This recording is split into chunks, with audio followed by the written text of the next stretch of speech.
हरिओम। स्वागत है आप सभी का आज के इस व्याख्यान में।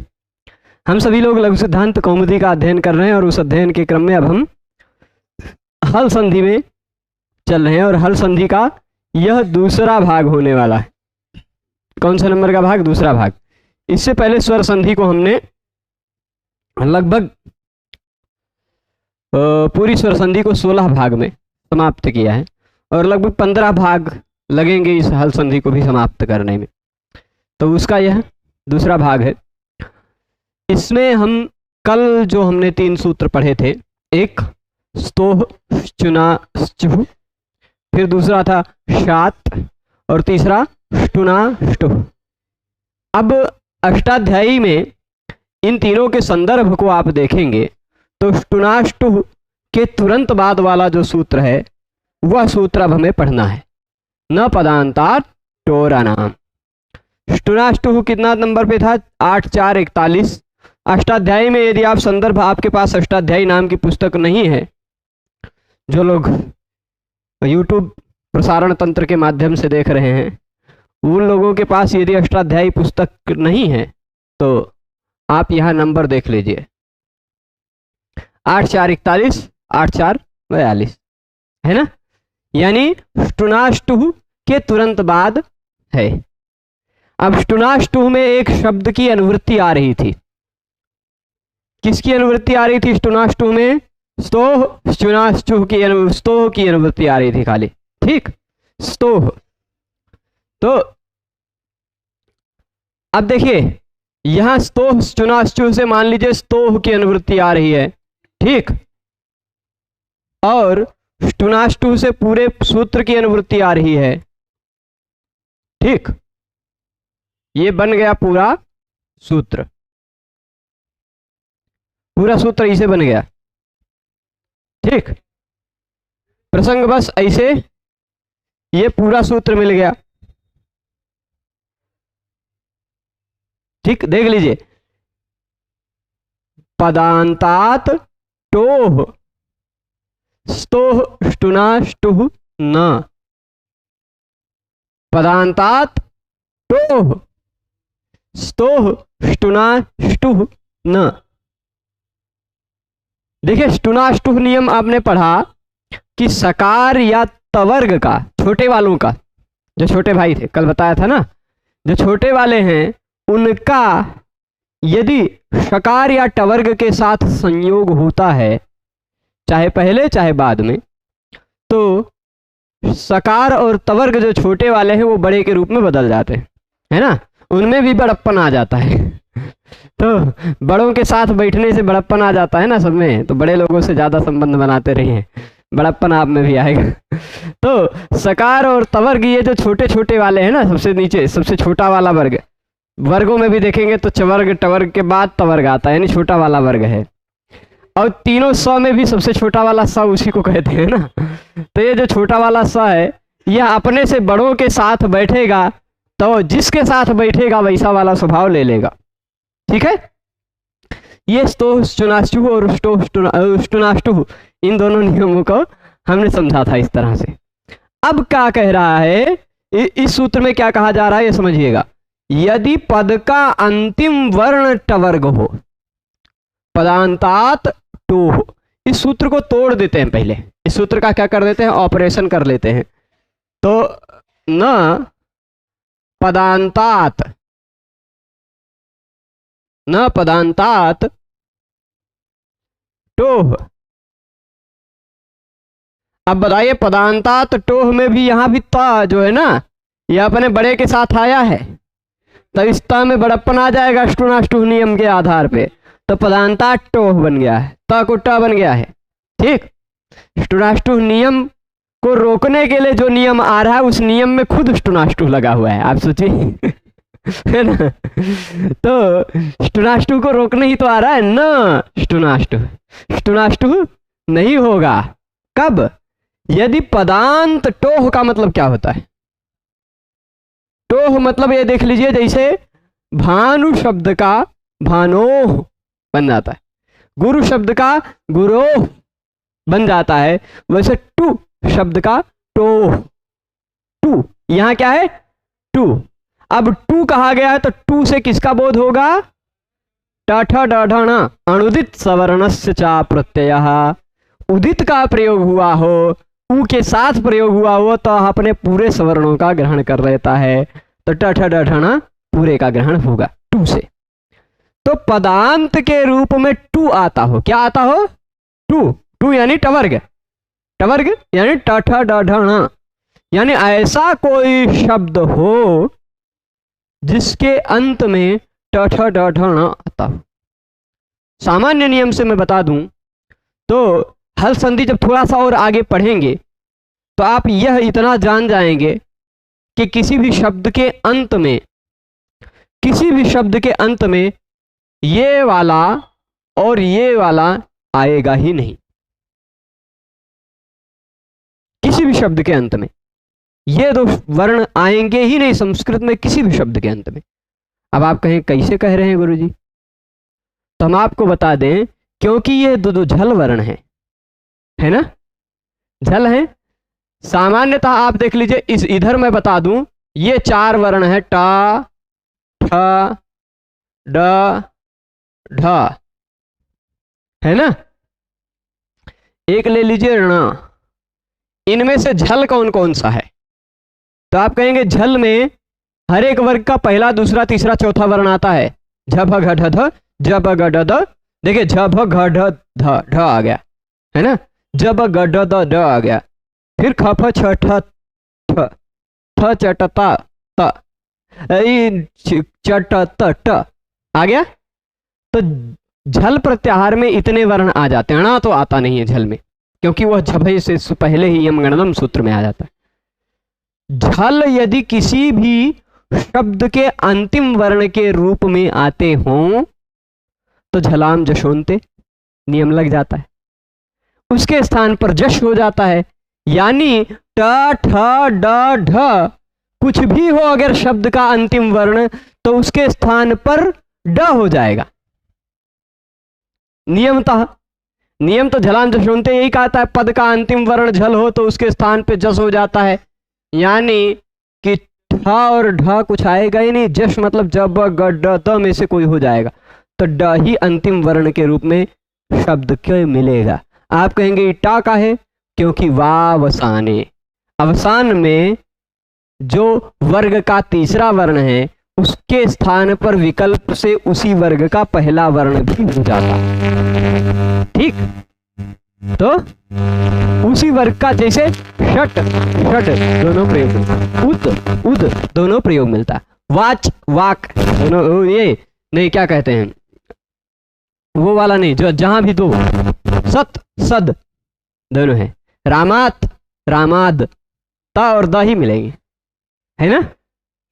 तो हर एक वर्ग का पहला और तीसरा वर्ण ही शब्द के अंतिम वर्ण में, शब्द के अंतिम वर्ण के रूप में यही कोई वर्गीय व्यंजन है, तो वह किसी भी वर्ग का दूसरा या चौथा वर्ण नहीं हो सकता।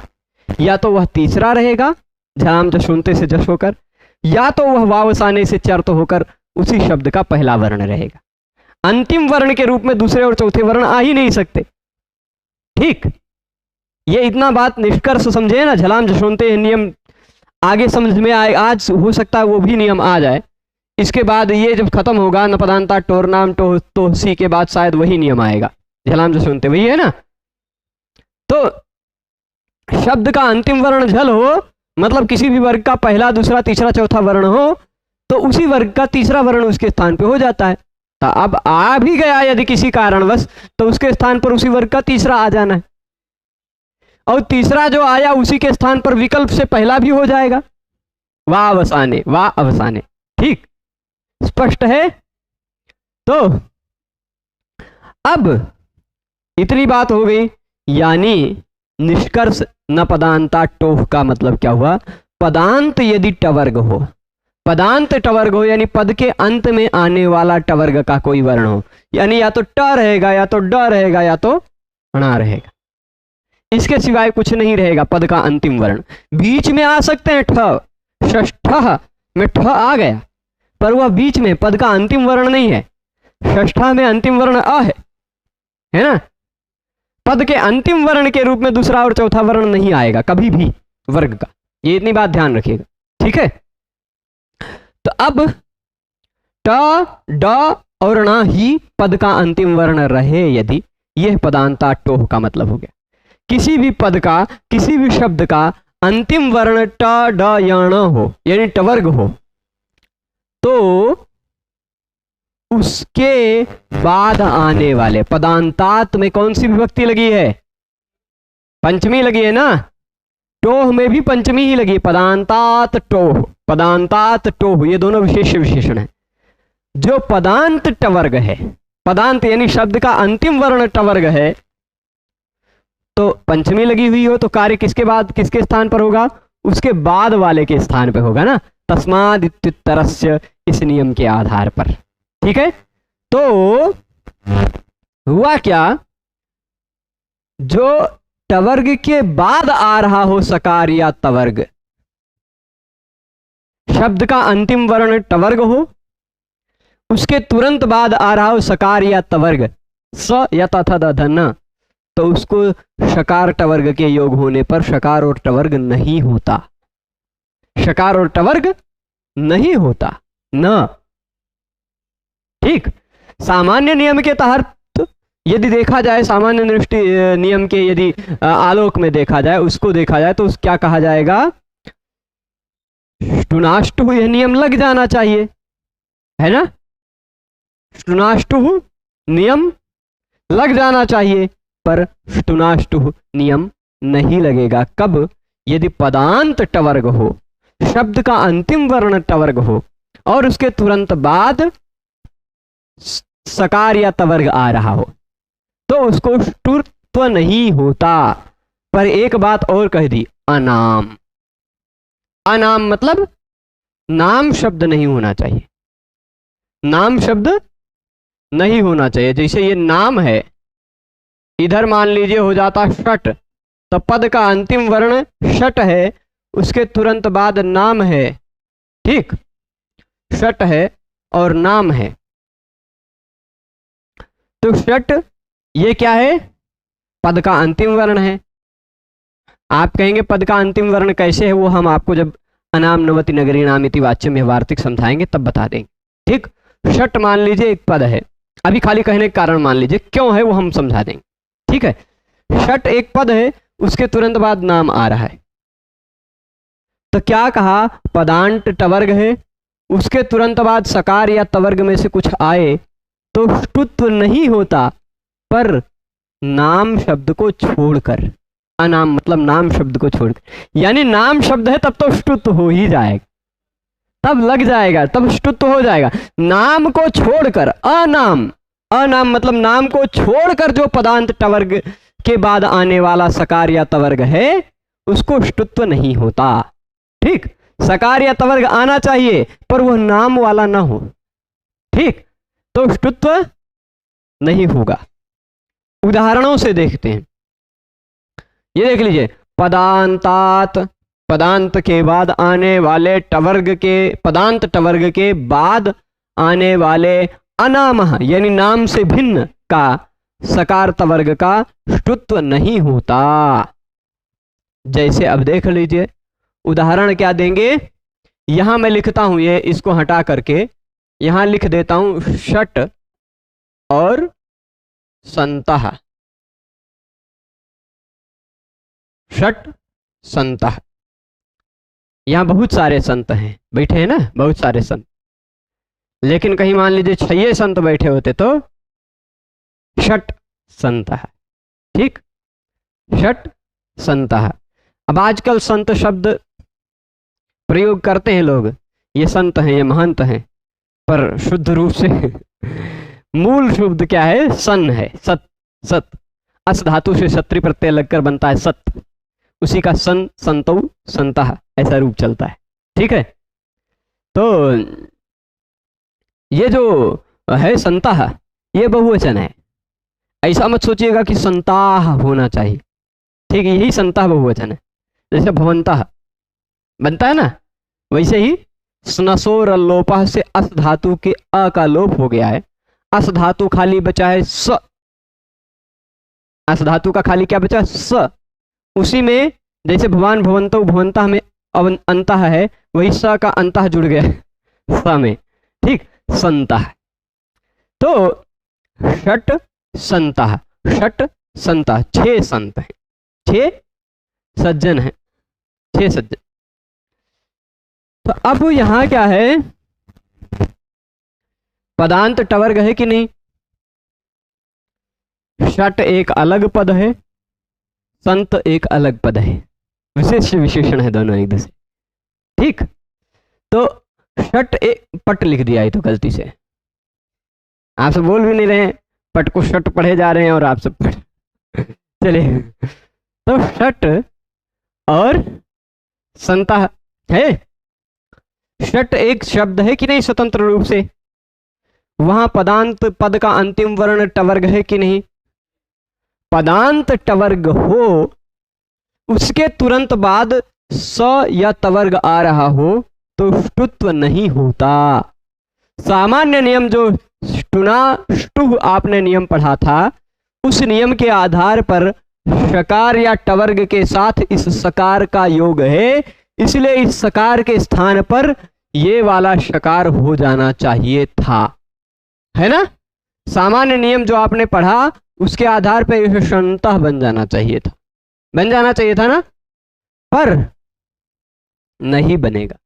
क्यों, न पदांतात, ये पदांत टवर्ग है, उसके तुरंत बाद सकार या तवर्ग आ रहा है, तो उसको ष्टुत्व यानी शकार या टवर्ग नहीं होगा, तो यह अपने बड़े वाले का गुण नहीं लेगा, क्योंकि वो बड़ा वाला किसी शब्द का अंतिम वर्ण बन गया था, किसी शब्द का अंतिम वर्ण बन गया था, बड़ा था तो उसका अंतिम में आ जाने के कारण बड़प्पन नहीं रह गया उसका, है ना। तो इसलिए ये छोटे वाले उस बड़े का गुण ग्रहण नहीं करते, कहते तुम खुद अंतिम में चल रहे हो, हम काहे अंतिम में जाएं, हम तो पहले अक्षर हैं, है ना। तो ये फिर स्वरूप अपना नहीं बदलेगा, ठीक है। ये संतः का स वैसे का वैसा बचा रह जाएगा, षट संतः। सामान्य नियम के आधार पर षट शंतः हो जाना चाहिए था, मूर्धन्य हो जाना चाहिए था, पर नहीं होगा। न पदांता टोर अनाम, ये नाम से भिन्न भी है ना, संत थोड़े ना नाम है, नाम प्रत्यय वो जो षष्ठी विभक्ति बहुवचन का आम प्रत्यय लगता है, नुट आगम होकर जो बनता है नाम, वही, ठीक। अब देखिएगा ये हो जाएगा, हाँ, न पदांता टोर अनाम। अब यहां क्या हो गया, यहां समझिएगा, एक उदाहरण क्या दे दिया, षट संतः दिया, षट संतः बना दिया। दूसरा उदाहरण क्या दिया, षट ते, क्या उदाहरण दिया, षट ते, ठीक। अब यहां देखिए, ध्यान से यही देख लीजिए, पदांत टवर्ग है कि नहीं टा, षट एक पद है, उसका अंतिम वर्ण है टा, तो पद का अंतिम वर्ण टा है, उसके तुरंत बाद सकार या तवर्ग, वो जो 6 छोटे वाले भाई लोग हैं वो है ना, यहाँ 6 में से कोई एक है, तवर्ग सकार या तवर्ग में से कोई एक है, तो इस टा की जगह पे टा हो जाना चाहिए था, षटटे हो जाता, षटटे, है ना, पर नहीं होगा। क्यों, क्योंकि पदांत टवर्ग के बाद नाम से भिन्न सकार या तवर्ग आता हो तो उसको ष्टुत्व नहीं होता, नहीं होगा, ष्टुनाष्टु नियम नहीं लग पाएगा, समझ रहे हैं, कोई दिक्कत। फिर इसके बाद अब प्रश्न पूछा, षट ते षट, यही इतने उदाहरण दे रहे हैं ना, यहां और उदाहरण भी है, और उदाहरण मैं बता देता हूं, षट तरंती, षट तरंती, सरजू जी है ना, सरयू जी में किसी घाट पे 6 लोग तैर रहे हैं, तो हम क्या कहेंगे, षट तरंती, कति तरंती, षट तरंती। तो षट एक पद है, पद का अंतिम वर्ण टवर्ग है, पदांत टवर्ग होने के कारण फिर वहां तरंती जो है है ना, तो हो जाएगा, नहीं तो टरंती हो जाता है, टरंत टर टर मेढक वाली बात आ जाने लग जाती। ठीक, अब अच्छा उसी तरह चलिए मान लीजिए हमारे पास 6 रुपया है, नहीं अभी तो नहीं है, अभी खाली है, हाँ कुर्ता बदल दिए इसलिए जेब खाली है। तो मान लीजिए हमारे पास 6 रुपया है, हम 6 रुपये किसी को दे रहे हैं, तो कह देंगे षट ददामी। ठीक, क्या कहेंगे, षट ददामी। अब षट में टवर्ग है कि नहीं, पदांत, पदांत टवर्ग है ना, और पदांत टवर्ग होने के साथ साथ उसके तुरंत बाद सकार या तवर्ग में से तुरंत कोई है द, है ना, तो हो जाना चाहिए था स्टुनाष्टुह नियम के आधार पर द के जगह पे ड हो जाना चाहिए था, है ना, क्या हो जाता, षड्डदामी, षड्डदामी, है ना, पर नहीं होगा। क्यों नहीं होगा, क्योंकि पदांत टवर्ग है, उसके तुरंत बाद यदि सकार या तवर्ग का कुछ आता हो नाम से भिन्न वाला, तो वहां पर ष्टुत्व नहीं होता। ठीक है, अब इसके बाद हम आपको कुछ और उदाहरण देते हैं। षट 6 ही लोगों को लेंगे बार बार, ठीक, या और कोई शब्द ऐसा मिल जाए जिसमें अंतिम में टा आता हो, है ना, खट अनुकृत शब्द हो जाएगा, खट, जैसे यहां से क्या आया, आवाज, आवाज आई ना, खट, तो ये जो खट आवाज है इसी के अनुकरण करके अनुकृत शब्द भी बनता है ना, प्रयोग होता है। ऐसे उत्पीठिका खट इति करोति, है ना, खडिति करोति, ऐसा कह सकते हैं। तो वो खट जो है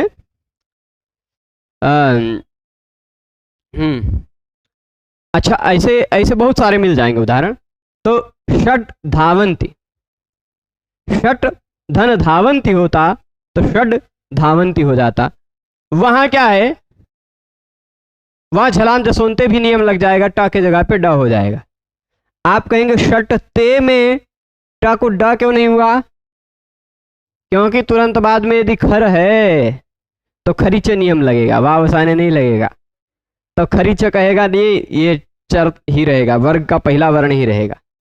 यदि उसके तुरंत बाद वर्ग का पहला दूसरा वर्ण दिखाई पड़े तो वो शब्द का अंतिम वर्ण भी वर्ग का पहला वर्ण ही रहेगा। ठीक, कहीं भी अगर वर्ग का पहला दूसरा वर्ण दिखाई पड़ रहा है, मतलब खर दिखाई पड़ रहा है, पहला दूसरा और श दिखाई पड़ रहा है, तो उसके पहले आने वाला वर्ण भी किसी वर्ग का पहला वर्ण ही रहेगा शब्द का। ठीक, तो परंतु यही ते ना होता, धावंती होता तो ये ड बन जाता, ड बन जाता, षड धावंती, षड धावंती। ड हो जाता तो भी पदांत टवर्ग है ही, पद का अंतिम वर्ण टवर्ग ही है, या तो ट मिलेगा या तो ड मिलेगा, षट मिलेगा या तो षड मिलेगा, तो ट है या ड है।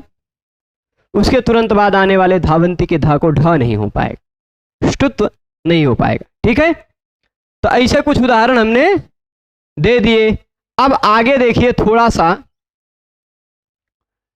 कुछ उदाहरण और देते हैं हम अनाम वाला। ठीक, देखिएगा होता क्या है, षट शब्द कितने वचन में प्रयोग होता है इसका, षट शब्द जो है इसका किस वचन में प्रयोग होगा, बहुवचन में, क्योंकि षट एक थोड़े ना होता है, बहुत सारा होता है ना, तो षट का बहुवचन में प्रयोग होगा। अगर 6 लोगों का ऐसा हमें कहना है तो कौन सा विभक्ति लगेगा, षष्ठी विभक्ति लग जाएगी। षष्ठी विभक्ति का बहुवचन का हमने आम प्रत्यय किया, कौन सा प्रत्यय किया, आम, षट आम, षट आम। अब एक नियम है षट चतुर्भ्यश्च, षट चतुर्भ्यश्च, षट और चतुर, षट और चतुर शब्द के बाद आने वाले आम को नुट आगम हो जाता है। ठीक, वैसे ह्रस्व नद्यापो नुट शब्द भी एक सूत्र है, कि शब्द का अंतिम वर्ण या तो ह्रस्व हो, या तो दीर्घ इकारांत स्त्रीलिंग यानी नदी संज्ञक शब्द हो, या दीर्घ आकारांत रमा, नदी, पार्वती, लता, आ अंत वाला स्त्रीलिंग शब्द हो, या ई अंत वाला स्त्रीलिंग शब्द हो, या ह्रस्व शब्द हो, ह्रस्वांत, ह्रस्व स्वर वर्ण जिसके अंत में आते हो ऐसा शब्द हो, तो उसके बाद आने वाले आम को नुट आगम हो जाता है। ऐसा भी नियम है, पर यहां वो नियम नहीं लगेगा क्योंकि यहां ह्रस्व नहीं है, ना तो नदी है ना तो आप है, ह्रस्व नद्यापो नुट नहीं लगेगा। यहां षट चतुर्भ्यश्च नियम से षट, उसके सिवाय षट और चतुर शब्द को भी, षट और चतुर शब्द के बाद भी आने वाले आम प्रत्यय को नुट हो जाया करता है। तो नुट आगम आम के बाद में जुड़ेगा कि पहले जुड़ेगा? पहले जुड़ेगा, आद्यंतौ टकितौ। ठीक, ट की संज्ञा वाला जो भी आगम है वह आदि में जुड़ता है, क की संज्ञा वाला जो आगम है वह अंत में जुड़ता है। आद्यंतौ टकितौ ऐसा नियम है। अगर जो आगम हो रहा है, जैसे देख लीजिए नुट है, ठीक, नुट है, और एक आगम नुक भी है, नुगतो नुरांशिकांतस्य, वह जब आप यंगलुक प्रकरण पढ़ेंगे तब आपको मिलेगा। एक नुट है, एक नुक है। इन दोनों आगमों में अंतर यह है कि ये क वाला है, ये आगम हुआ होता तो जिसको आगम हो रहा है उसके पीछे जुड़ेगा, ये आगम है तो यह आगम जिसको होगा उसके पहले जुड़ेगा।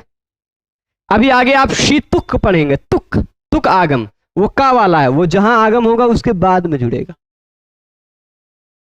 ठीक, स्पष्ट है? तो नुट आगम जो होगा वह आम के पहले जुड़ गया। ठीक, आगम किसको हुआ? आम को। षट चतुर्भ्य परस्यामो नुडागम, षट और चतुर के बाद आने वाले आम को नुट आगम हो जाता है। तो आम को नुट आगम हुआ यानी आम से पहले न जुड़ गया, नुट में से न ही बचता है। ठीक, क्या बचता है? न। तो अब यह जो नाम है ना, आम और आ और न जुड़कर, न और आ जुड़कर नाम बन गया। ठीक, क्या बन गया? नाम। इसको जोड़ के हम ऐसे ही लिख देते हैं, ऐसे, षट नाम। इस सूत्र में जो अनाम बात कही गई है इसी नाम की बात की गई है। अब आप कहेंगे एक बात कि गुरुजी आप कहते हैं कि पद का अंतिम वर्ण टवर्ग होना चाहिए, है ना? आप कहेंगे पद का अंतिम वर्ण टवर्ग होना चाहिए। यहां तो टवर्ग पद का अंतिम वर्ण नहीं है, आप ऐसा कहना चाहेंगे? आपके मन में ये बात आएगी ना?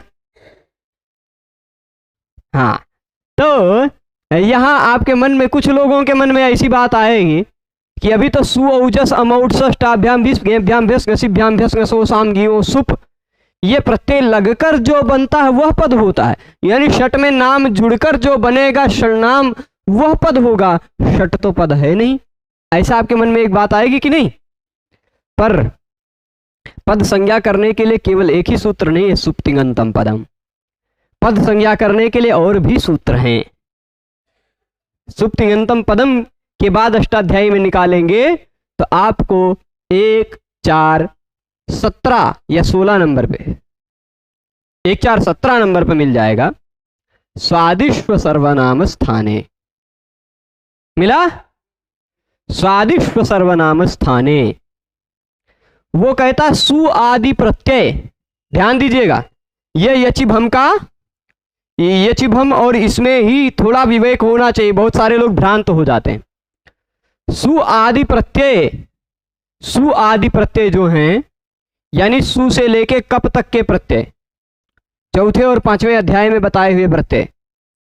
तो सु आदि प्रत्ययों में जिस प्रत्यय का असर्वनाम स्थान प्रत्ययों में, सु आदि में यानी सु औजस अम औट को छोड़कर जो प्रत्यय हैं उन प्रत्ययों में जिन प्रत्यय का पहला वर्ण व्यंजन वर्ण है, जिन प्रत्यय का पहला वर्ण व्यंजन वर्ण है उससे पहले आने वाले की भी पद संज्ञा हो जाया करती है। ठीक, सादिश्व सर्वनाम स्थाने का मतलब यह है, यदि प्रत्यय का पहला वर्ण व्यंजन है, अब जैसे षट औ, ये क्या होता? षट धन टा होता, टा में से आ बचता है, षट धन आ, टा तो होता ही नहीं प्रत्यय, पहली बात है ना, टा प्रत्यय तो लगता ही नहीं। पर षट धन कोई भी प्रत्यय इसके बाद लगेगा, चाहे शस, शट धन शस होता है, शस में से बचता क्या, अस, तो उसका पहला अंतिम वर्ण क्या है, उस प्रत्यय का पहला वर्ण स्वर वर्ण है। पर यदि भिस है, भ्यस है, भ्यस है, फिर उसके बाद आम और सुप, ये सभी प्रत्यय हैं, तो इनका पहला वर्ण व्यंजन वर्ण है। आप कहेंगे आम का पहला वर्ण व्यंजन कैसे हुआ गुरुजी? तो एक नियम है, परिभाषा है, यदागमास तद्गुणी भूतास तद्ग्रहणेन गृह्यन्ते। परिभाषेन्दु शेखर में लगभग 11-12 नंबर पर वह परिभाषा मिलेगी, देख लीजिएगा। यदागमास तद्गुणी भूताः तद्ग्रहणेन गृह्यन्ते। जो आगम होता है ना, जो आगम होता है वह उसी का गुण बन जाता है। जैसे अब आगम हुआ आम को, आगम किसको हुआ, आम को, किसका आगम हुआ, नुट का, नुट का आगम हुआ आम को, तो यह जो नुट आया यह आम का ही अंग बन जाएगा। नुट जो आया यह आम का ही अंग बन जाएगा, आम के ग्रहण से नाम का ग्रहण होगा, तद्ग्रहणेन गृह्यन्ते। जो आगम हुआ है वह उसके ग्रहण से गृहीत हो जाता है। तो यहां प्रत्यय आम नहीं बचा, अब प्रत्यय नाम हो गया, है ना। प्रत्यय नाम है तो उसका पहला वर्ण व्यंजन है, ठीक। तो प्रत्यय का पहला वर्ण यदि व्यंजन हो, प्रत्यय का पहला वर्ण यदि व्यंजन हो, परिभाषेन्दु शेखर में कंफर्म कर रहे हैं, कहां पे है यदागमास तद्गुणी भूता परिभाषा, उसको यदागम परिभाषा कहते हैं। देख लीजिए 11 से 15 के बीच में मिलेगी। यदागमास तद्गुणी भूतास तद्ग्रहणेन गृह्यन्ते, कितने नंबर पे है, 11 नंबर पे है, ठीक है, तब हम ठीक हैं। तो कभी कभी ऐसे नंबर वाला तुक्का लग जाता है। तो यदागमास तद्गुणी भूतास तद्ग्रहणेन गृह्यन्ते, इस परिभाषा से के आधार पर जो भी आगम हुआ है वह जिसको हुआ है उसी का अंग बन जाता है, और उसी के ग्रहण से आगम का भी ग्रहण हो जाया करता है। तो आम के ग्रहण से नुट का भी ग्रहण होगा, यानी वह आम आम नहीं बचा, वह आम नाम हो चुका है, ठीक। तो प्रत्यय का पहला वर्ण या और अच से भिन्न हो, प्रत्यय का पहला वर्ण या अथवा अच से भिन्न हो, प्रत्यय का पहला वर्ण या अथवा अच होगा तो यचि भम से भ संज्ञा हो जाती, तब पद संज्ञा नहीं होती। प्रत्यय का पहला वर्ण या अथवा अच से भिन्न हो, यानी या के सिवाय कोई दूसरा व्यंजन हो, तो उससे पहले आने वाले की भी पद संज्ञा हो जाया करती है, स्वादिष्व सर्वनाम स्थाने, यह नियम। पर धातु में नहीं। आप ऐसे मत सोचने लगिएगा कि भू है और इसके बाद तस प्रत्यय लगा है तो प्रत्यय का पहला वर्ण व्यंजन है या के सिवाय हम इसकी भू की भी पद संज्ञा कर ले, ऐसा नहीं। सु आदि प्रत्ययों की बात चल रही है यहां, यानी चौथे अध्याय के प्रत्ययों की बात चल रही है, यानी प्रातिपदिक के बाद लगने वाले प्रत्ययों की बात चल रही है, ठीक। सु आदि प्रत्यय कहां पर हैं, जो प्रातिपदिक के बाद लगते हैं, धातु के बाद लगने वाले प्रत्ययों की बात नहीं चल रही है यहां, ठीक है। प्रातिपदिक के बाद लगने वाले प्रत्यय जिनका पहला वर्ण चाहे वह तद्धित हो, चाहे वह स्त्री हो, चाहे वह सुप हो, सुप, स्त्री और तद्धित, यही तीन प्रकार के प्रत्यय होते हैं प्रातिपदिक के बाद लगते हैं, सुप प्रत्यय, स्त्री प्रत्यय और तद्धित प्रत्यय। तो सुप प्रत्यय में भी पहला अक्षर यदि व्यंजन मिल जाए और तद्धित प्रत्यय में भी पहला अक्षर यदि व्यंजन मिल जाए, ती प्रत्यय है, यूरस्ती, स्त्रीलिंग में ती प्रत्यय, उसका भी पहला अक्षर व्यंजन मिल रहा है, तो उससे पहले जो कुछ भी है उसकी पद संज्ञा हो जाती है, ठीक। ये बात स्पष्ट है। तो उससे पहले आने वाले की पद संज्ञा होती है, स्पष्ट है। अब इसके बाद यहां बात समझिएगा, तो ये हो गया पद। अब पद का अंतिम वर्ण टवर्ग है कि नहीं, पद का अंतिम वर्ण टवर्ग है कि नहीं है, और उसके तुरंत बाद तवर्ग है, सकार या तवर्ग में से कुछ है। तो पदांतात टोह, पदांत टवर्ग के बाद आने वाले सकार तवर्ग के स्थान पर टुत्व नहीं होता, यह न पदांतात टोह ने कहा तभी उसी सूत्र में भगवान पाणिनि जी ने कह दिया अनाम, नाम को छोड़ दीजिए। नाम के सिवाय कोई पदांत टवर्ग के बाद आने वाला सकार तवर्ग होना चाहिए। यह तो नाम है, तो यहां ष्टुत्व का निषेध नहीं होगा। तो न को क्या बन जाएगा, न के स्थान पर हो जाएगा णा, षट नाम हो जाएगा। फिर इसके बाद यहां क्या होता है, अब इसके बाद यहां पर अनुनासिक के तुरंत पहले आने वाले यर प्रत्याहार के वर्ण के स्थान पर अनुनासिक हो जाता है। तो टा के जगह पर भी उसी वर्ग का अनुनासिक हो जाएगा, णा हो जाएगा। ठीक, वह आगे नियम पढ़ेंगे आप। आगे कितने आगे आएगा देख लेते हैं। आगे थोड़ा सा मिलेगा आपको नियम।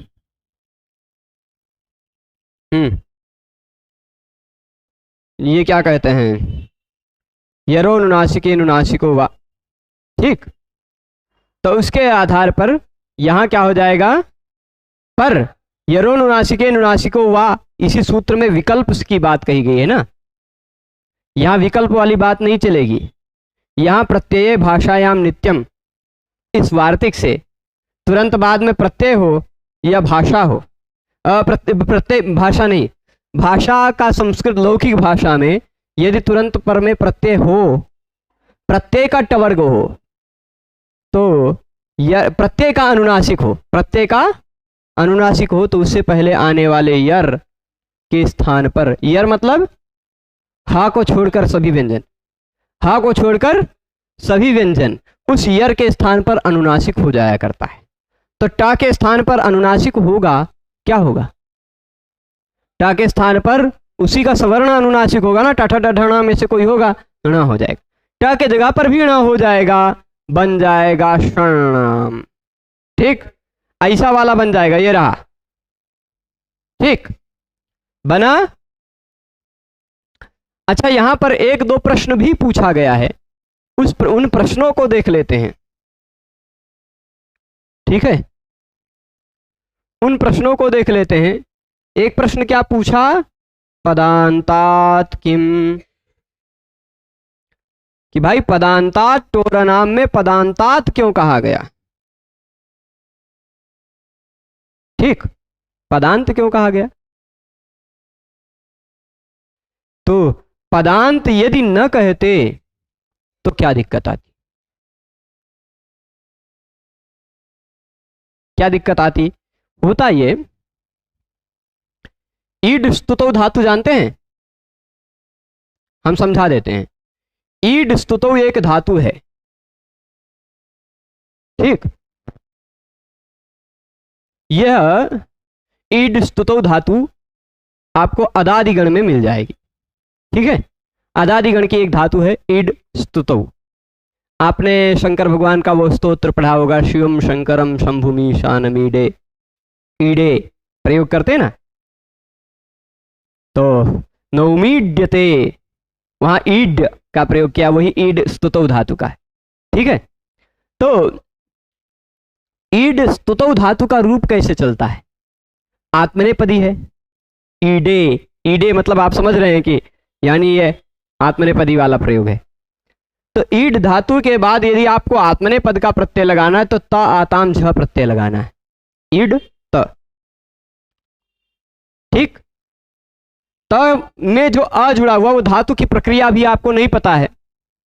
जब भ्वादि इत्यादि पढ़ेंगे तो वहां धातु की प्रक्रियाएं समझाएंगे। सामान्य नियम है टित आत्मने पदानाम टेरे, टित आत्मने पदानाम टेरे। उस नियम के आधार पर इस त में जो आ है उसके जगह पे हो जाता है ए।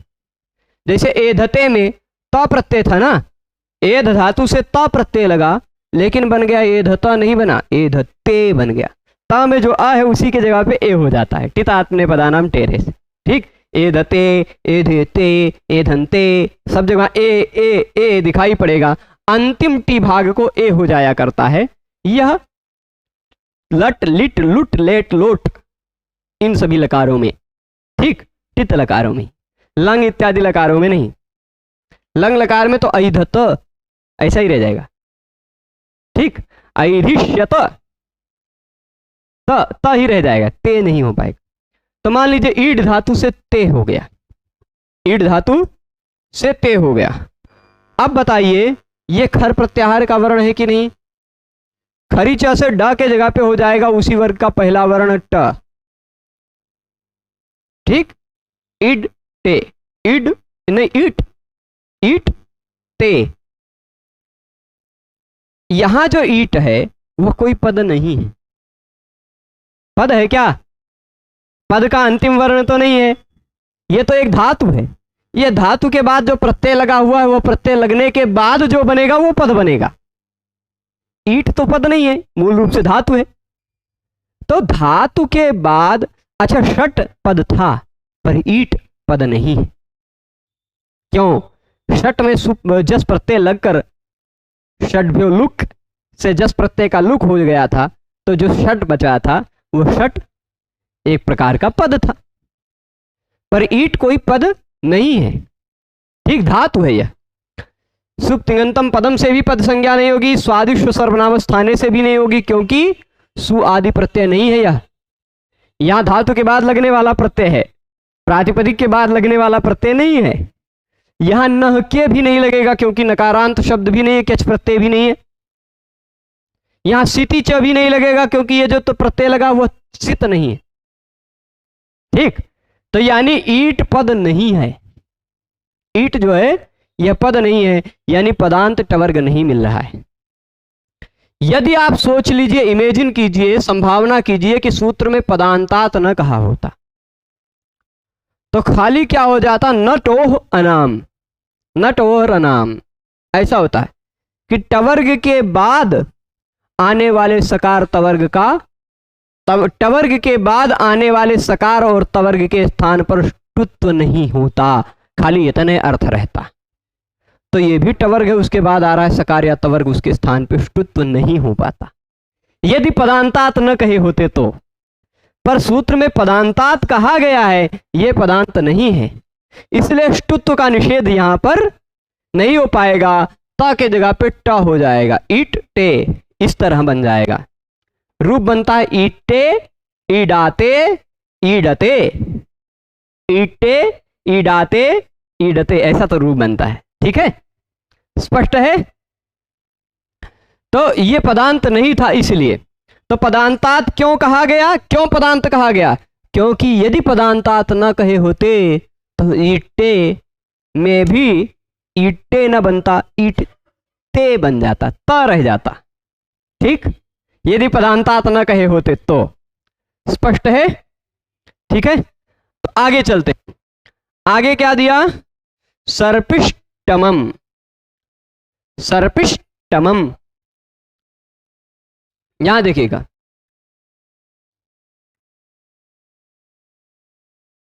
सर्पि एक शब्द है, कौन सा शब्द है? सर्पि।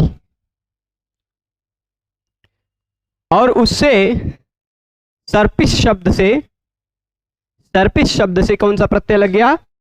तमप, ठीक, तमप प्रत्यय लग गया। तमप में से बचता है तम, तो सर्पिस तम, सर्पिस तम, ऐसा हुआ। अब यहां जो सर्पिस है वह तम प्रत्यय लगे होने के कारण पद संज्ञा नहीं होगी, ठीक। और पद संज्ञा नहीं होगी तो अच्छा, यहां पदांता नहीं, पद संज्ञा तो होगी, पद संज्ञा होगी, क्योंकि ये है तम प्रत्यय जो है वह तम प्रत्यय भी पहला वर्ण उसका हल वर्ण है ना। तो स्वादिष्ट सर्वनाम स्थाने से पद संज्ञा हो जाएगी, है ना। द्विवचन विभज्यो नहीं, अतिशयने तम विष्ठनों से जो तम प्रत्यय लगा है, देखिए है शब्द, शब्द कौन सा है? सर्पिश, हम इस तरह बताते हैं। और फिर उसके बाद है तमप, तमप प्रत्यय लगा है, तमप में से बचा है तम, ठीक। अतिशयने तम विष्ठनौ, इस सूत्र से तमप प्रत्यय लगा। अब सर्पिश तम, ऐसी स्थिति है कि नहीं? प्रश्न उठा रहे हैं, टोह इति किम, क्या टोह किम न पदांता टोर नाम। इस सूत्र में यदि टोह न कहा होता, यदि टोह न कहा होता तो पदांतात अनाम हो जाता है ना। टोह न कहे होते तो पदांत सकार टवर्ग दोनों का ग्रहण हो जाता। टोह न कहे होते तो शकार का भी ग्रहण हो जाता है ना। तो उसके तुरंत बाद देख लीजिए पदांत है यहां स। टोह न कहे होते तो ये हो जाता ना। टोह कह देने के कारण केवल टवर्ग होगा तभी ष्टुत्व का निषेध होगा। यहां टवर्ग नहीं है, पद का अंतिम वर्ण टवर्ग नहीं है, इस कारण यहां पर ता को ट होना नहीं रुकेगा। यदि यही सर्पिष्ट की जगह सर्पिट होता तो ये ता को ट नहीं हो पाता, क्योंकि पदांत टवर्ग मिल जाता। पर यहां पदांत टवर्ग नहीं है तो टोह कहने का ये फायदा मिला। यदि टोह न कहे होते तो सर्पिष्टमम में भी स्तम सर्पिस्तम रूप बनने लग जाता, सर्पिस्तम बनने लग जाता, तो बन जाता, ष्टुत्व का निषेध हो जाता। टोह कह देने के कारण केवल टवर्ग के बाद का ही सकार तवर्ग का निषेध हुआ है ना। टोह न कहते तो स के बाद वाले का भी निषेध होने लग जाता। ठीक है, तो टोह किम का भी उदाहरण आप समझ गए होंगे, सर्पिष्टमम वाला। ठीक है, इसके बाद अब रही बात अनाम की। ठीक, अब आ जाइए वार्तिक पर। एक अनाम नवति नगरीणामिति वाच्यम, अनाम नवति नगरीणामिति वाच्यम। ये वार्तिक होता क्या है? किसी ने एक बार पूछा था कि वार्तिक होता क्या है। मैंने कहा था कि अब कभी वार्तिक आएगा तो बता देता। उक्तानुक्त दुरुक्तानां चिंता यत्र प्रवर्तते तम ग्रंथम वार्तिकम प्राहुः वार्तिकज्ञा विचक्षणा। जहां पर उक्त, अनुक्त और दुरुक्त की चिंता की जाती है, कुछ सूत्र में उक्त हो गया, सूत्र में कुछ कह दिया गया है, तो वह कहा गया चीज उचित है कि अनुचित है, इसका चिंतन किया जाता है। या सूत्र में कहने से कुछ छूट गया है तो वह कह दिया जाता है, या सूत्र में कुछ गलत ढंग से कह दिया गया है तो सुधार कर नीचे एक, देखिए कात्यायन जी की यह प्रामाणिकता थी भगवान कात्यायन की, कि उन्होंने भगवान पाणिनि के सूत्र में एक भी शब्द का बदलाव नहीं किया। ठीक, आजकल तो लोग बदलाव ही करने लग जाते हैं। ठीक है, आजकल लोग क्या करने लग जाते हैं, सोचते हैं कि ये जो कहा है ये तुलसीदास जी कह ही नहीं सकते, तुलसीदास जी का यह कथन नहीं है, इसको ऐसे बदलो, है ना, बदलने लग जाते हैं अपने मर्जी से। पर कात्यायन जी जैसे प्रामाणिक, ये एक परेशान कर रहा है, कात्यायन जी जैसे प्रामाणिक जो आचार्य हैं, वह आचार्य स्वयं क्या कर रहे हैं, वह आचार्य स्वयं भी इतना ध्यान रखिएगा कि अब ये आएंगे तो इनको हम 4 रन का प्रहार कर देंगे। हाँ, तो अब ये ध्यान दीजिएगा, ऐसे प्रामाणिक आचार्य होते हुए भी उन्होंने कभी भी पाणिनि जी के सूत्र में बदलाव नहीं किया, खाली सुझाव दिया कि सूत्र में ऐसे बदलाव कर सकते थे। ठीक है, अब ये समीप नहीं आएंगे, जाओ प्रभु, प्रणाम आपको। हाँ, तो अब फिर क्या हुआ, इनको यहां प्रकाश मिल रहा है ना, इसलिए आ रहे हैं, और चारों तरफ अंधेरा है, यहीं पर प्रकाश है। तो चलिए कोई बात नहीं, कोई बात नहीं।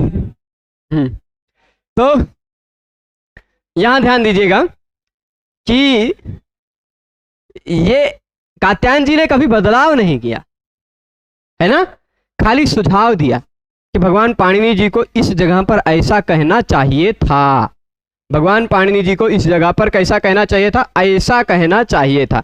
ये ऐसा खाली सुझाव दे देते हैं। ठीक है, ये केवल सुझाव दे देते हैं।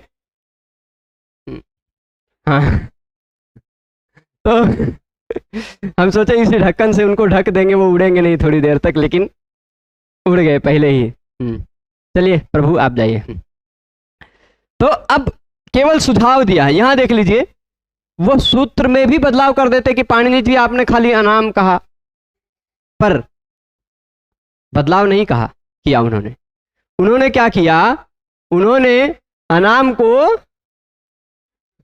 को क्या कर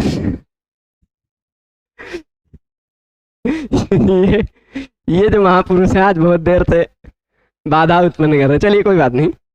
उन्होंने कहा कि अनाम की जगह पर अनाम नवति नगरी नाम कह देना चाहिए था। ठीक, पाणिनि जी को सूत्र में अनाम नहीं कहना चाहिए था, अनाम नवति नगरी नाम कह देना चाहिए था। ठीक है, क्या कह देना चाहिए था? अनाम नवति नगरी नाम। नाम, नवति और नगरी, इन तीनों शब्दों से भिन्न कोई शब्द होना चाहिए, ऐसा कहना चाहिए था पाणिनि जी को। ठीक है प्रभु, ये तो बार बार हमारे तरफ ही आ रहे हैं, कह रहे हैं कि आप प्रहार कीजिए। हाँ, तो नाम, नवति और नगरी, ये तीनों शब्द से भिन्न कोई शब्द होना चाहिए। अच्छा, ये लिख भी रहे हैं इसी पे बैठ बैठ के, कोई बात नहीं, लिखिए। तो यहां देखिएगा, सूत्र के आधार पर केवल इतना पता चला आपको, थोड़ा धैर्य से। सूत्र के आधार पर इतना पता चला कि नाम नहीं होना चाहिए, तुरंत बाद में पदांत टवर्ग के बाद क्या नहीं होना चाहिए? नाम नहीं होना चाहिए। ठीक, पर वार्तिककार ने कहा कि सूत्र में जो अनाम कहा है वह अनाम नहीं होना चाहिए था, अनाम नवति नगरी होना चाहिए था। यानी तुरंत बाद में नाम, नवति और नगरी ये तीनों शब्द होंगे तो भी जो ष्टुत्व का निषेध हो रहा था वह निषेध नहीं होगा। ठीक है, तो ये अनाम नवति नगरी नाम इति वाच्यम, ऐसा खाली सुझाव दे दिए उन्होंने। संयोगांतस्य लोपा सूत्र में भी केवल कह दिया कि लोप कर तो करो, कोई बात नहीं, यण प्रतिषेधो वाच्य, ऐसा सुझाव दिया कि जो लोप हो रहा है संयोगांतस्य लोपा से, वह यण का प्रतिषेध हो जाता, यण का लोप नहीं हो पाता। ठीक है, किसका लोप नहीं हो पाता? यण का लोप नहीं हो पाता। ऐसा उन्होंने केवल क्या कह दिया? सुझाव दे दी। ठीक है, तो ये सूत्र में बदलाव नहीं करते। भाष्य में ऐसा प्रसंग आया है कि आचार्यगण सूत्र को लिखने के बाद उसमें परिवर्तन नहीं करते। पहले आचार्य के मन में आया, आचार्य ने देखा कि हाँ ये होना चाहिए, तो उन्होंने वह लिख दिया। फिर बाद में हो सकता है कात्यायन जी को कोई ऐसा उदाहरण मिल गया हो, भगवान पाणिनि जी को केवल षण्णाम उदाहरण हो सकता है दिखाई पड़ा रहा हो, तो उन्होंने अनाम कह दिया। पर बाद में कात्यायन जी को षण्णवती दिखाई पड़ गया, षण्णगर यह दिखाई पड़ गया, तो उन्होंने नवति और नगरी भी जोड़ दिया उसी में। ठीक, तो उन्होंने क्या कहा? अनाम नवति नगरी नाम इति वाच्यम। नाम, नवति और नगरी ये तीनों शब्द यदि तुरंत बाद में होंगे तो जो नपदांता टोरा नाम से जो ष्टुत्व हो रहा है वह ष्टुत्व नहीं हो पाएगा, वो जो ष्टुत्व का निषेध हो रहा है वो निषेध नहीं हो पाएगा। ठीक है, तो जैसे अब देख लीजिए, षट धन नाम का हमने षण्णाम बनाकर दिखा दिया है, पर यदि षट धन नवति होता तो क्या होता? षट नवति। ठीक, पट फिर भी रह गया ये षट नवति। ठीक, षट धन नवति ये होता। तो होता क्या? तुरंत बाद में न पदांता टोर नाम पदांत है कि नहीं? ट पदांत टवर्ग के बाद सकार या तवर्ग आता हो तो उस सकार या तवर्ग के स्थान पर ष्टुत्व नहीं होता। ठीक, न पदांता टोर नाम इस नियम के आधार पर ष्टुत्व नहीं होता, ऐसा न पदांता टोर नाम ने कहा।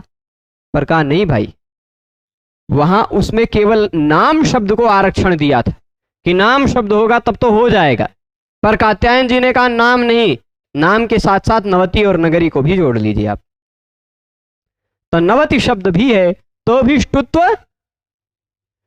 जो निषेध हो रहा था वह नहीं निषेध हो पाएगा, ष्टुत्व हो जाएगा। पहले ष्टुनाष्टु ने कहा कि यहाँ ष्टुत्व कर दीजिए, ष्टुनाष्टु क्या कहा, ष्टुत्व कर दीजिए, पर न पदांता टोरनाम ने कहा कि यहाँ नहीं, ष्टुत्व नहीं होगा।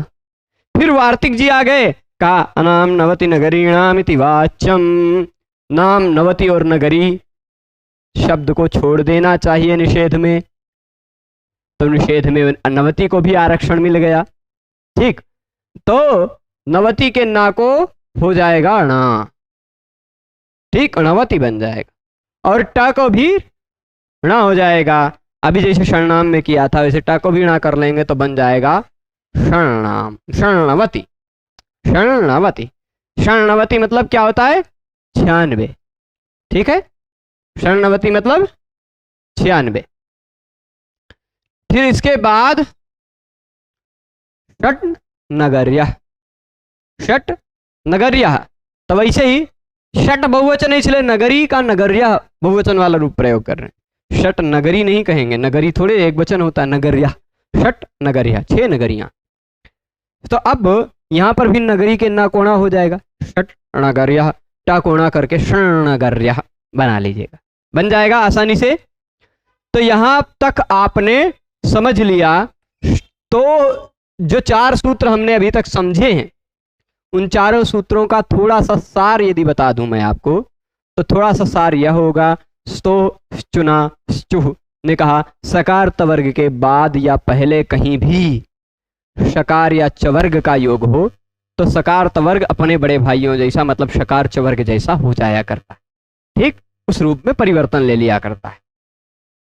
फिर तात ने कहा नहीं, श के बाद यदि चवर्ग आ रहा है, श के बाद यदि तवर्ग आ रहा है तो उसको चुत्व नहीं होता, ठीक, तो ठीक है, शात उसने रोक दिया। फिर ष्टुनाष्टु, केवल वही विष्णु प्रश्न इत्यादि उदाहरण देख। फिर ष्टुनाष्टु हमने समझा कि शकार और टवर्ग के साथ योग होता है तो वो शकार टवर्ग बन जाया करता है, उसको भी न पदांता टोर नाम ने कुछ अंशों में रोक दिया। यदि पदांत टवर्ग है तो नहीं होगा, पर नाम नवती और नगरी शब्द हैं तो हो जाएगा, ठीक, इतना सारा आपने समझा। अब इसके बाद अगला जो सूत्र है वह सूत्र है तो यही है ना, तो बहुत सिंपल है, इस सूत्र को भी बता देते हैं, इसके और भी उदाहरणों की कल चर्चा कर लेंगे, खाली उदाहरण बता देते, ठीक है। ये भी आप देखेंगे तो 41 नंबर सूत्र था ष्टुनाष्टु, 42 नंबर सूत्र था न पदांता टोरनाम, ठीक, और 43 नंबर सूत्र है तोहशी। तो यहां न पदांता टोरनाम से न की अनुवृत्ति आ जाएगी, वहां टोह कहा था, वहां टोह कहा था, तो यहां तोह कह दिया, यानी टोह की बात नहीं आएगी, ठीक, यहां तोह कह दिया यानी टोह की बात अब नहीं रह जाएगी ना। तो यह समझिएगा, जब टोह की अनुवृत्ति नहीं आएगी, केवल तोह रह गई, तो तवर्ग के बाद, तोह मतलब तवर्ग के बाद यदि श आता हो, तवर्ग के बाद यदि श आता हो तो भी ष्टुनाष्टु नियम लगना चाहिए ना, पहले श हो चाहे बाद में हो, शकार या टवर्ग में से तो कोई योग है ही, तो तवर्ग के बाद यदि श आता हो तो भी ष्टुत्व नहीं होता, ठीक, न की अनुवृत्ति आ रही है, यानी यह भी निषेध ही कर रहा है। जैसे उदाहरण दे दीजिए सन षष्ठा, ठीक, सन षष्ठा। अब यहां देखिए पदांत तवर्ग है कि नहीं, पदांत हो चाहे ना हो, यहां मान लीजिए तवर्ग है कि नहीं, ठीक, यहां पदांतात की अनुवृत्ति नहीं आएगी, टोह की जब नहीं आ रही तो पदांतात की भी नहीं आएगी, उसी का विशेषण था, विशेष विशेषण, वहां टोह की अनुवृत्ति नहीं आ रही है तो उसके विशेष की अनुवृत्ति लाने की आवश्यकता नहीं। तो देख लीजिए सन षष्ठा, सन षष्ठा, या अनुवृत्ति ले आएंगे तो भी कोई आपत्ति नहीं है। ज़्यादातर उदाहरण जो दिया है वह उदाहरण तो पदांत का ही दिया है। ठीक, सन एक पद है, षष्ठा एक पद है। छठा होते हुए, सन मतलब होते हुए, छठा होते हुए। तो यहाँ पदांत तवर्ग ता है कि नहीं, तवर्ग, उसके तुरंत बाद श है, तो ष्टुनाष्टु से पहले हो जाना चाहिए था ष्टुत्व, पर तो शी ने कहा तवर्ग के बाद श आता हो तो ष्टुत्व नहीं होता, केवल श आता हो तो। टठ डढ़ना यहाँ होता तो सन टकारा होता तो क्षण टकारा हो जाता। ठीक, यदि टकारा होता, ठीक, ये कोई दूसरा ट से शुरू होने वाला होता तो हो जाता। ठीक है, तो यहां तवर्ग को श परे होने के कारण इसको ष्टुत्व नहीं हुआ, बन गया सन षष्ठा। कुछ और भी बता सकते हैं, जैसे यहां पर बैठे हुए हैं कई लोग, ठीक, इनमें से हमने गिना प्रथमा द्वितीय तृतीय चतुर्था पंचमा षष्ठा, हम ऐसे कह देंगे भवान षष्ठा, है ना, भवान षष्ठा। हाँ, इनको भी कह सकते हैं भवान षष्ठा, ये भी षष्ठ है, छठे। ठीक, आप भी षष्ठ है ना, तो ऐसे कह दिया, क्या कह दिया हमने, भवान षष्ठः।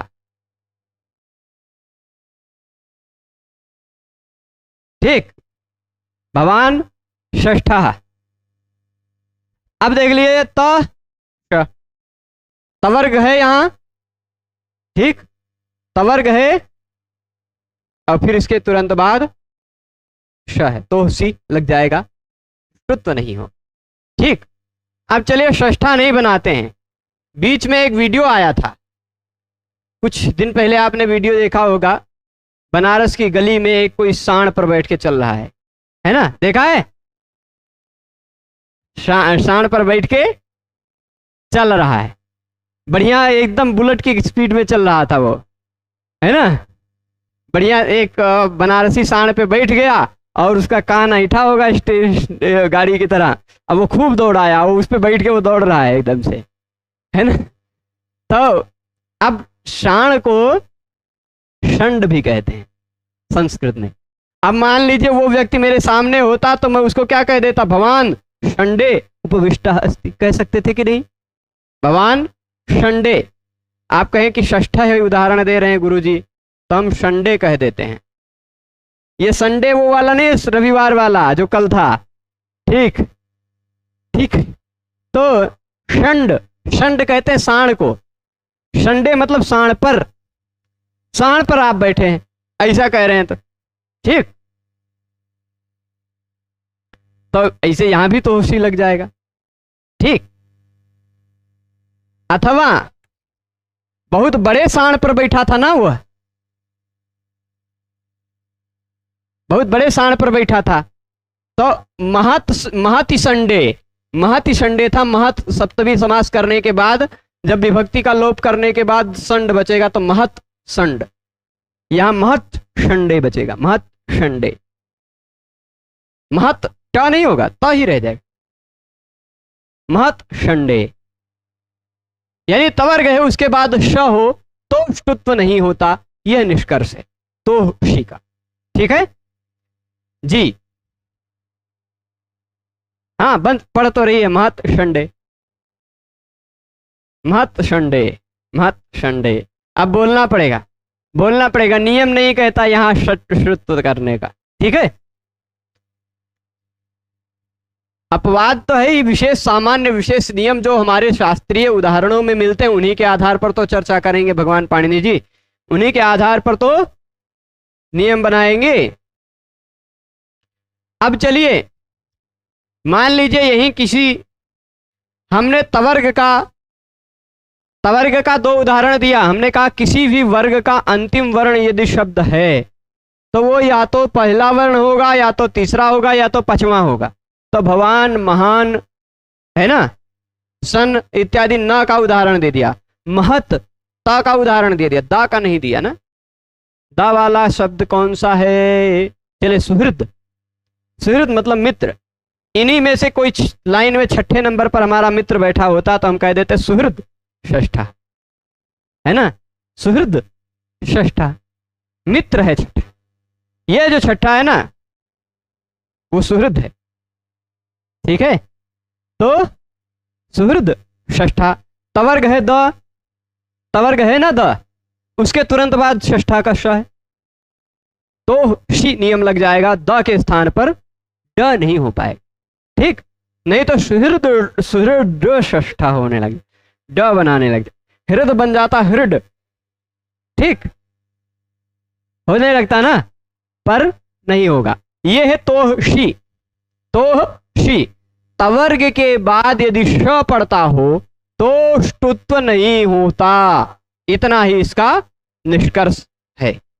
तो हमने ष्टुत्व संधि और च्युत्व संधि, ये दो प्रकार की संधियां पढ़ी।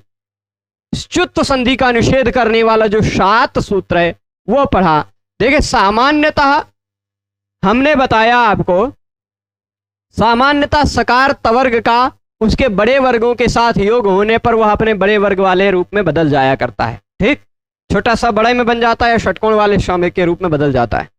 परंतु ये जो है ना, श के बाद यदि तवर्ग आता है तो 7 नियम उसको रोक लेगा, विशेष परिस्थिति। सामान्य नियम ऐसा बता दिया, विशेष नियम ऐसा बता दिया, ठीक है। जैसे कह दिए सबको भोजन करा दो, लेकिन आज सोमवार किसी का व्रत भी होगा, फलाहारी लोगों को फलाहार करा दो, तो फलाहारी लोगों को आहार नहीं मिलेगा, है ना, हम जैसे लोगों को। तो सबको भोजन हो गया, अभी श्राद्ध पक्ष चल भी रहा, बहुत सारे लोगों को भोजन हो रहा होगा, पर हम जैसे लोग फलाहारी है ना। तो ये क्या होगा, ये फलाहार वाला नियम जो है ना वो विशेष नियम को रोक लेगा, सामान्य नियम को ये विशेष नियम रोक लेगा। तो श के बाद यदि तवर्ग आएगा तो ष्टुत्व नहीं होगा, ये 7 सूत्र ने रोक लिया, च्युत्व नहीं होगा, ठीक। पर शकार टवर्ग के साथ योग होगा तो शकार टवर्ग हो जाएगा, ऐसा कहा ष्टुनाष्टु ने। न पदांता टोर नाम ने कहा, नाम नवती और नगरी को छोड़कर सब जगह यदि पदांत टवर्ग के बाद आता है तो निषेध हो जाएगा, पदांत तवर्ग के बाद यदि श आता है तो भी निषेध हो जाएगा, ठीक है। इतनी बातें आपने स्पष्टता समझी। इसके बाद अब जश्त्व संधि का विषय शुरू होगा, जो जश्त्व संधि का विषय हम कल के व्याख्यान में पढ़ेंगे। आज इसको यहीं रोकते हैं, नहीं तो हमारे डब्बा जी सो जाएंगे, ठीक है। डब्बा जी मतलब ये लैपटॉप जी एकदम डिस्चार्ज होने वाले हैं। तो सभी को बहुत बहुत धन्यवाद। नमो नमः।